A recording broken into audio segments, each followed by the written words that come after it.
کہیں قرآن خوانی ہو رہی ہوتی ہے، یا مسجدوں میں بھی کچھ ایسا ہوتا ہے کہ کوئی قرآن پاک لے کر بیٹھا ہوا ہے،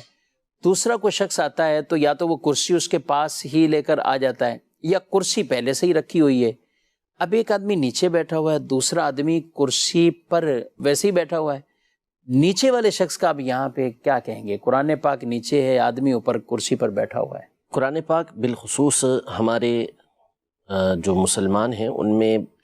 اس کا ادب و احترام، اس کی تعظیم، اس کا بہت زیادہ اہتمام کیا جاتا ہے، اور لوگ اس حوالے سے بہت زیادہ سینسٹیو ہوتے ہیں، بہت حساس ہوتے ہیں اس حوالے سے کہ قرآن پاک کا بہت زیادہ ادب کیا جائے، اور یہ بہت ہی اعلیٰ اور بہت ہی اچھی بات ہے، بہت عمدہ بات ہے۔ جس قدر قرآن پاک کا ادب کریں گے، احترام کریں گے، اللہ پاک اتنا ہی اس کے اوپر انشاءاللہ اپنی رحمت سے ثواب عطا فرمائے گا اور اجر عطا فرمائے گا۔ اچھا، اب جو ادب اور بے ادبی ہے اس کا دار و مدار ہوتا ہے عرف و رواج کے اوپر، یعنی علاقہ کس طرح کا ہے کہ جس میں کس چیز کو بے ادبی سمجھا جا رہا ہے، کس چیز کو ادب سمجھا جا رہا ہے، عام طور پہ اس کا لحاظ کیا جاتا ہے۔ عمومی طور پر ہمارے یہاں اوپر بیٹھنا اور قرآن پاک پڑھنے والا نیچے ہو، اس کو بہت سارے مقامات پر بے ادبی سمجھا جاتا ہے۔ اب اگر کوئی شخص اوپر بیٹھا ہے،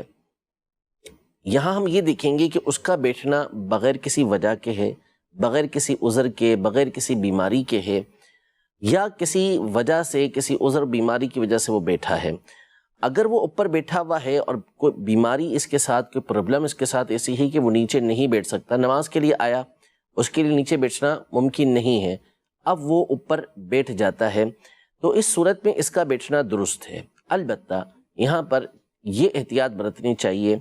کہ اگر مثال کے طور پر کرسی، وہ جیسے بعض لوگوں کی عادت ہوتی ہے وہ کرسی اٹھا کے پھر آگے صف میں لا کے رکھتے ہیں، تو وہ دیکھ رہا ہے کہ اگر کسی صف کے اندر کوئی نمازی قرآن مجید فرقان حمید لے کر بیٹھا ہے، اسے پڑھ رہا ہے، تو اسے چاہیے کہ پھر وہ کرسی دوری رکھے، قریب لے کر نہ آئے، اور اگر کرسی رکھی ہوئی آگے ہے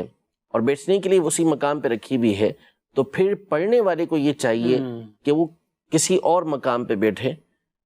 دور تھوڑا سا ہو کے بیٹھ جائے، دوری ہو جائے گی، تو اس سے نتیجہ یہ نکلے گا کہ میں نے وہی عرض کیا کہ عرف کا دار و مدار ہوتا ہے کہ جس کو ہمارے عرف کے اندر بے ادبی کہا جائے گا، رواج میں بے ادبی کہا جائے گا، تو وہ بے ادبی قرار پا جاتی ہے۔ تو اس لیے اگر کوئی دور جا کے بیٹھ جاتا ہے تو اس کو عام طور پہ بے ادبی نہیں کہتے، اس کو تعظیم کرنا ہی کہتے ہیں کہ وہ اہتمام کر کے دور چلا گیا ہے، تو پھر یہ کر لے گا تو اس کے لیے بہتر ہوگا۔ بہرحال عذر ہے اور اوپر بیٹھا ہوا ہے تو اس میں حرج نہیں ہے، لیکن جتنا اہتمام کریں گے، دور رہیں گے، اتنا ہی فائدہ اس میں ہوگا، اور اگر عذر ہے جس کی وجہ سے قریب بھی بیٹھا ہوا ہے تو اس میں کوئی حرج نہیں ہے۔